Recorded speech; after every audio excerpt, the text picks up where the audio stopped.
안녕하십니까. 마음이 평화로워지는 순간, 삶 또한 더욱 평화로워지는 곳, 마음 법당에 오신 모든 분을 진심으로 환영합니다. 지난 세 번의 여정을 함께 걸어오셨습니다. 기억하시는지요?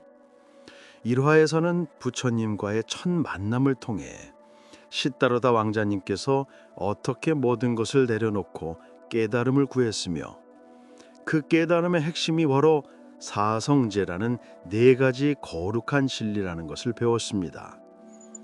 2화에서는 그 사성제 중 첫 번째 진리인 고성제를 깊이 탐구했습니다. 우리 삶에 존재하는 생로병사의 고통, 사랑하는 이와의 이별, 원하는 것을 얻지 못하는 좌절, 그리고 무엇보다 중요했던 것은 우리가 나라고 집착하는 오온 자체가 어떻게 고통을 일으키는지 이해해야 하는 시간이었습니다. 3화에서는 그 고통이 어디에서 비롯되는지 그 원인을 명확히 파악했습니다. 가래, 즉 끊임없이 무언가를 갈구하고 집착하는 마음, 감각적 쾌락에 대한 가래, 존재에 대한 가래, 비존재에 대한 가래, 이 세 가지 가래가 우리 오온과 만나 어떻게 고통을 만들어내는지 살펴보았습니다. 그렇습니다. 우리는 지금까지 병의 증상을 파악했고 그 병의 원인을 찾아내었습니다. 의사가 당신의 증상이 이러이러하고 그 원인은 이것입니다 라고 정확히 진단해 주었을 때 그 안도감 기억하시나요? 그런데 여러분, 진단만으로는 부족합니다. 다음은 무엇일까요? 바로 치료입니다. 치료법을 알고 그것을 실천해야만 비로소 병은 나을 수 있는 것입니다. 오늘은 바로 그 치료법에 해당하는 사성제의 세 번째 진리, 멸성제를 탐구할 것입니다. 이것은 우리가 지금까지 배운 모든 내용 중에서 가장 희망적이고 가장 아름답고 가장 용기를 주는 가르침입니다. 멸성제는 고통은 소멸할 수 있다는 진리입니다. 이것은 무엇을 의미합니까? 고통은 우리의 숙명도 아니고 피할 수 없는 운명도 아니라는 뜻입니다. 부처님께서는 고통이 완전히 소멸할 수 있다는 깊은 지혜를 깨달으셨고 누구나 그 길을 따라갈 수 있다고 강조하셨습니다. 현실의 고통이 항상 사라지는 것은 아닐 수 있습니다. 병은 여전히 병이고 노화는 여전히 진행될 것입니다. 하지만 우리가 그 고통에 반응하는 방식, 그것을 받아들이는 마음의 자세는 완전히 변할 수 있습니다. 바로 여기에 멸성제가 주는 희망이 있습니다. 멸성제는 우리에게 말합니다. 당신이 느끼는 그 무거운 짐, 그 괴로움은 영원한 것이 아닙니다. 그것을 내려놓을 수 있습니다. 그리고 당신은 평화로운 마음을 경험할 수 있습니다. 이 가르침은 비현실적인 꿈이 아닙니다. 불교에서는 멸성제, 이 해탈과 평화의 길이 깨달음과 함께 누구나 도달할 수 있는 현실이라고 가르칩니다. 부처님께서 그 길을 걸어가셨고 수많은 제자들과 신자들이 그 길을 따라 평화를 얻었습니다. 오늘 이 시간 우리도 함께 그 길을 살펴보겠습니다. 고통이 끝날 수 있다는 희망, 그리고 그 희망이 실현되는 길을 함께 탐구해 보겠습니다. 부처님께서 말씀하신 멸성제에서 멸이란 무엇을 뜻할까요? 멸은 완전히 사라짐, 없어짐을 뜻합니다. 하지만 이것이 단순히 고통이 일시적으로 줄어드는 것을 의미하는 것은 아닙니다. 우리가 말하는 멸성제의 멸은 훨씬 깊은 뜻을 담고 있습니다. 그것은 완전한 마음의 평화이자 해탈 상태를 가리킵니다. 탐욕, 분노, 어리석음이라는 근본적인 번뇌가 완전히 소멸되었을 때 얻어지는 절대적인 평온함입니다. 부처님께서는 고통이 소멸할 수 있다는 사실을 명확히 깨달으셨습니다. 그리고 그것은 결코 특별한 사람만을 위한 길이 아니라고 강조하셨습니다. 누구나 어떤 조건의 사람이든 그 길을 따라갈 수 있다는 것입니다. 여러분, 한번 생각해 보십시오. 삶의 무거운 짐을 평생 짊어진 채 걷는 것이 얼마나 힘든 일인지 경험해 보셨을 것입니다. 인생을 살다 보면 우리는 많은 짐을 지고 살아갑니다. 자녀 걱정이라는 짐, 경제적 어려움이라는 짐, 과거의 후회와 실패라는 짐, 타인의 시선을 의식하는 마음이라는 짐. 이 모든 것이 우리 어깨 위에 무겁게 올려져 있습니다. 혹시 오래된 배낭을 계속 들고 다니다가 어느 날 그것을 내려놓은 경험이 있으신가요? 그 순간의 가벼움을 느껴보셨나요? 어깨가 풀리고 한숨이 나오는 그 해방감. 몸뿐만 아니라 마음까지 가벼워지는 그런 경험 말입니다. 멸성제는 바로 그런 것입니다. 우리가 평생 짊어온 고통과 집착이라는 무거운 가방을 온전히 내려놓는 길입니다. 그것을 내려놓았을 때 얻어지는 완전한 자유와 평화입니다. 그런데 여기서 중요한 질문이 있습니다. 그렇다면 현실의 고통은 어떻게 되는가 하는 것입니다.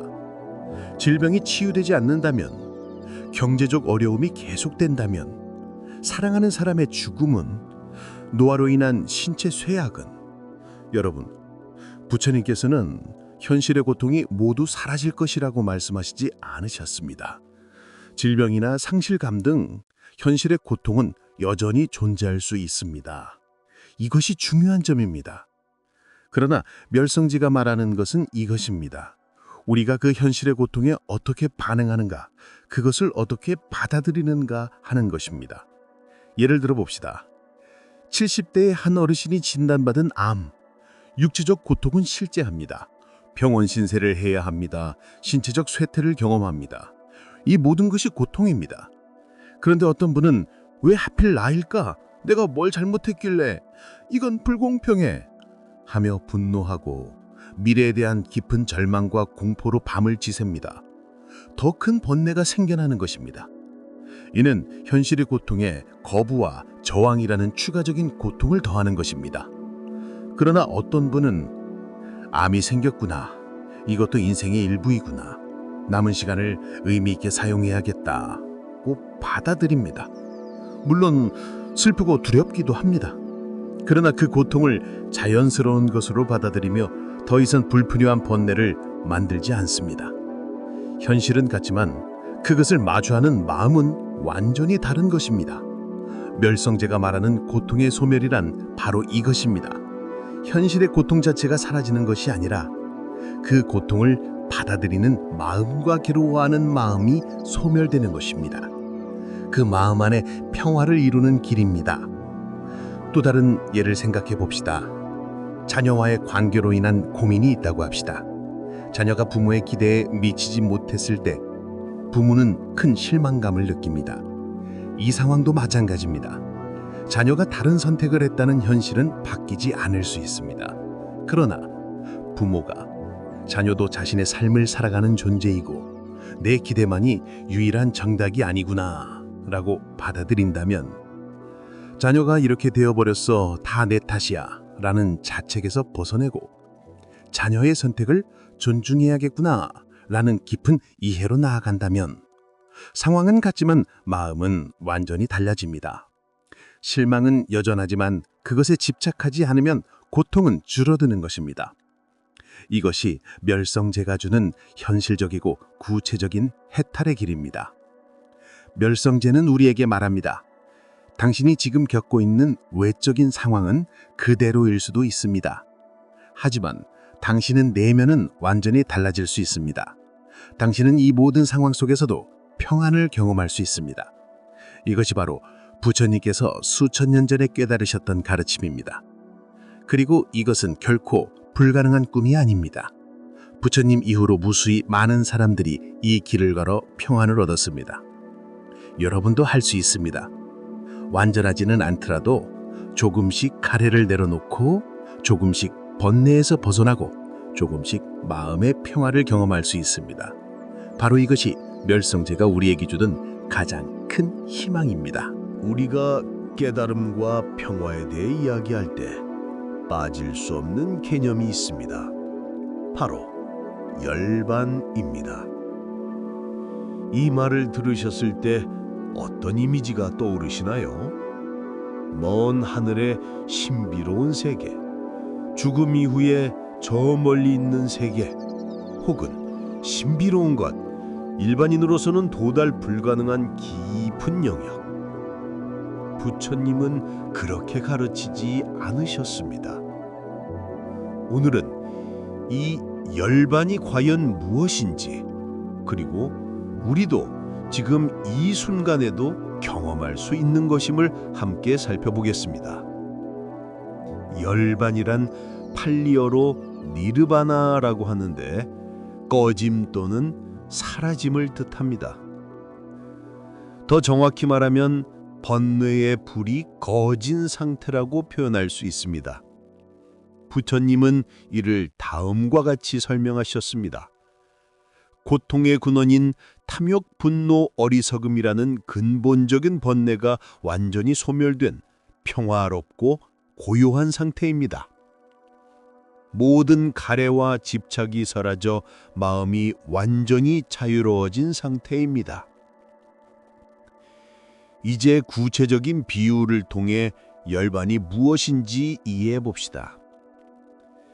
여름 저녁, 한 폭의 그림 같은 호수를 상상해 보십시오. 오후 동안 불었던 바람은 호수 표면을 거칠게 흔들어 파도를 만들어냅니다. 빛이 수십, 수백 개의 파도에 산산이 부서져 반짝거립니다. 아름답기도 하지만 물결은 끊임없이 일렁입니다. 그러다가 저녁 무렵이 되고 바람이 잠잠해집니다. 하나 둘 파도가 사라지고 호수 표면이 점점 고요해집니다. 마침내 석양이 지기 시작하면 물결 한 점 없는 고요함이 찾아옵니다. 호수 표면이 거울처럼 맑아지고 아름다운 노을이 그대로 비치는 깊고 순수한 평화의 상태입니다. 우리의 마음도 이와 같습니다. 평소에 우리의 마음은 끊임없는 바람, 즉 번뇌의 바람에 흔들립니다. 탐욕이라는 바람, 분노라는 바람, 어리석음이라는 바람이 불고 그에 따라 마음의 호수는 파도가 이는 것입니다. 하지만 부처님께서 가르치신 방법을 통해 이 번뇌의 바람을 멈추게 하면 마음의 호수는 점점 잔잔해집니다. 그리고 마침내 모든 번뇌가 완전히 사라지면 우리는 열반의 평화를 경험하게 됩니다. 이것이 바로 열반이 무엇인지 보여주는 비유입니다. 여기서 매우 중요한 점이 있습니다. 그것은 열반은 죽음 이후의 세계가 아니라는 것입니다. 많은 분들이 잘못 이해하고 계신 것이 있습니다. 열반이 죽음 상태라고 생각하거나 모든 활동과 감정이 멈춘 무감각한 상태라고 생각하는 것입니다. 하지만 부처님께서 가르치신 열반은 그렇지 않습니다. 열반은 살면서도 경험할 수 있는 깨달음의 상태입니다.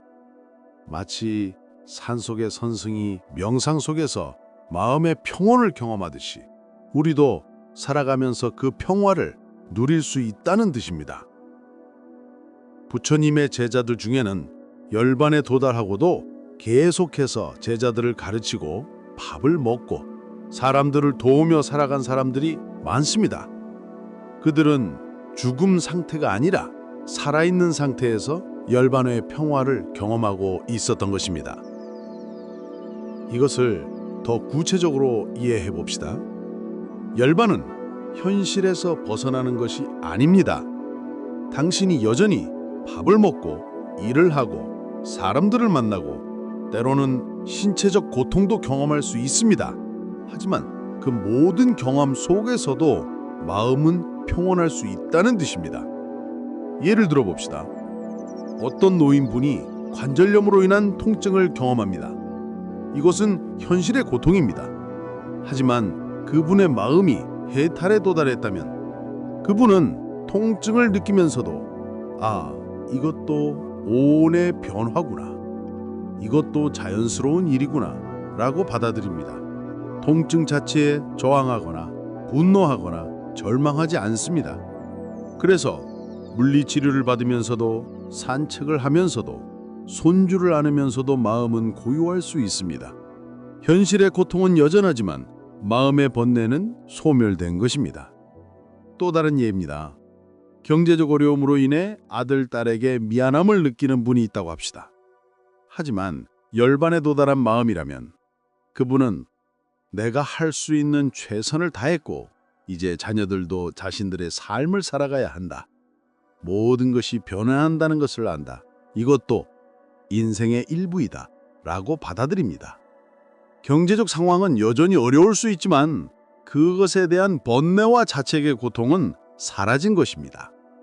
이것이 바로 열반이 무엇인지 보여주는 현실의 모습입니다. 오해와 진실을 명확히 해봅시다. 많은 사람들이 열반을 신비로운 것, 도달 불가능한 이상향으로 생각합니다. 하지만 부처님께서는 이렇게 가르치셨습니다. 열반은 신비로운 것이 아니라 바로 내면의 번뇌를 끊어내고 자유로워지는 길이라고 말입니다. 그리고 부처님께서는 명확히 말씀하셨습니다. 누구나 도달할 수 있다고 말입니다. 이것은 고귀한 혈통을 타고난 사람만을 위한 것이 아닙니다. 높은 지위에 있는 사람만을 위한 것도 아닙니다. 남자만을 위한 것도 아니고 여자만을 위한 것도 아닙니다. 부처님은 제자 중에 노예 신분의 사람도 있었고 매춘부였던 여인도 있었고 살인자였던 사람도 있었습니다. 그들이 모두 열반의 길에 도달했습니다. 그들의 신분이나 과거가 문제가 되지 않았습니다. 오직 그들이 번뇌를 깨닫고 그것을 버리려는 의지가 있는지 그리고 바른 길을 걸어가는지만이 중요했습니다. 부처님은 이렇게 말씀하셨습니다. 나는 그저 고통과 고통의 소멸을 가르칠 뿐이다. 열반이라는 것은 결코 신비로운 것이 아닙니다. 그것은 바로 우리 마음 안에서 번뇌와 가래를 완전히 소멸시켰을 때 얻어지는 깊은 평화입니다. 그리고 이것은 누구나 지금 이 순간에도 시작할 수 있는 길입니다. 자, 이제 우리는 열반이 무엇인지 이해하게 되었습니다. 그렇다면 다음 질문은 자연스럽습니다. 어떻게 거기에 도달할 수 있는가? 부처님께서는 이 질문에 명확한 답을 주셨습니다. 바로 팔정도라고 불리는 8가지 바른 길입니다. 사성제의 네 번째 진리인 도성제가 바로 이것입니다. 멸성제로 가는 구체적인 길이 팔정도입니다. 팔정도는 다음과 같습니다. 바른 견해, 바른 생각, 바른 말, 바른 행동, 바른 생활, 바른 노력, 바른 마음 챙김, 바른 집중. 이 8가지 실천을 통해 우리는 마음을 다스리고 욕심과 분노, 어리석음을 줄여나갈 수 있습니다. 하지만 오늘 이 시간에는 그것의 구체적인 설명보다는 팔정도가 어떻게 실제 삶 속에서 작용하는지를 보여드리고 싶습니다. 가장 실제적인 예를 들어봅시다. 우리가 일상에서 가장 자주 경험하는 것이 무엇입니까? 바로 다른 사람과의 상호작용 속에서 오는 감정입니다. 누군가가 당신에게 화를 낸다고 합시다.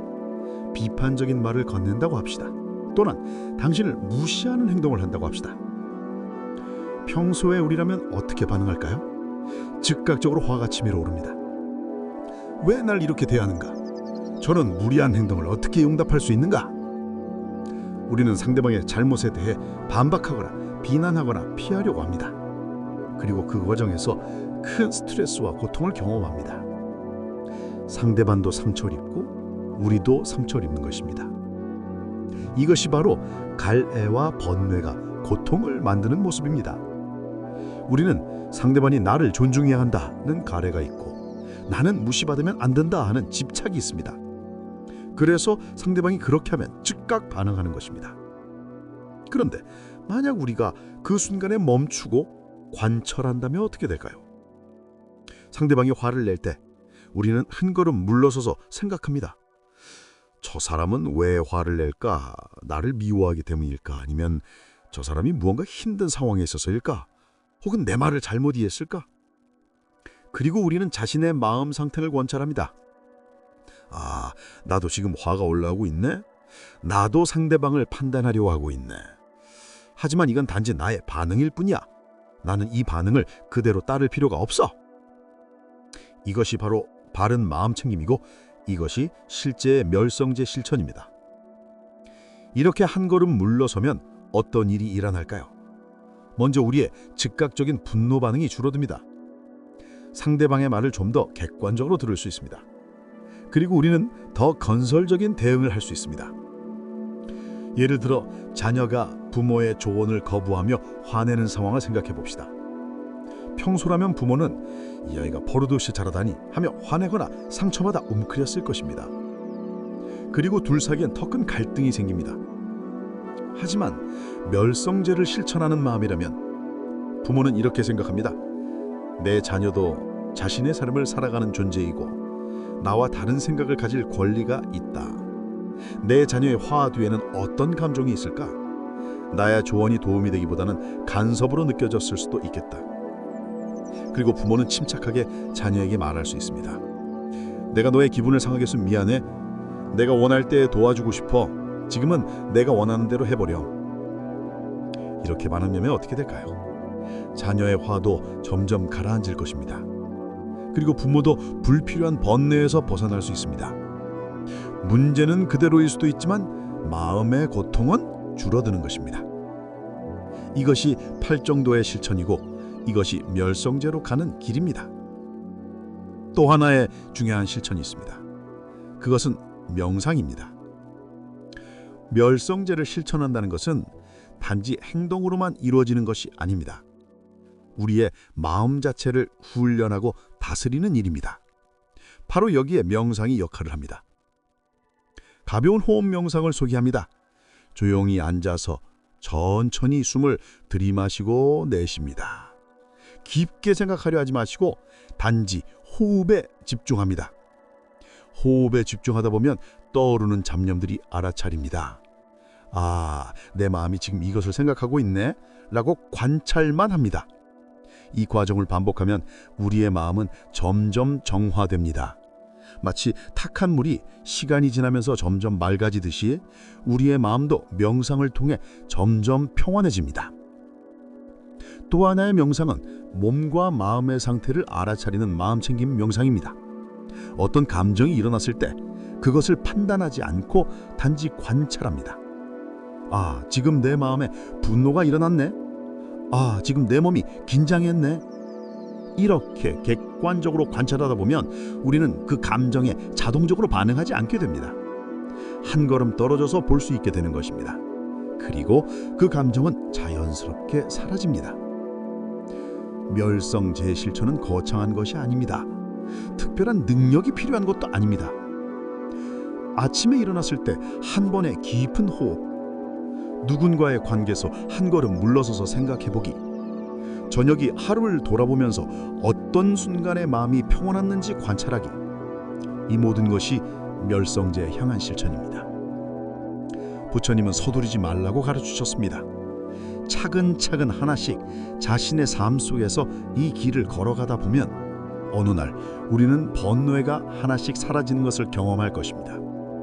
그리고 마음에 깊은 평화가 깃들게 될 것입니다.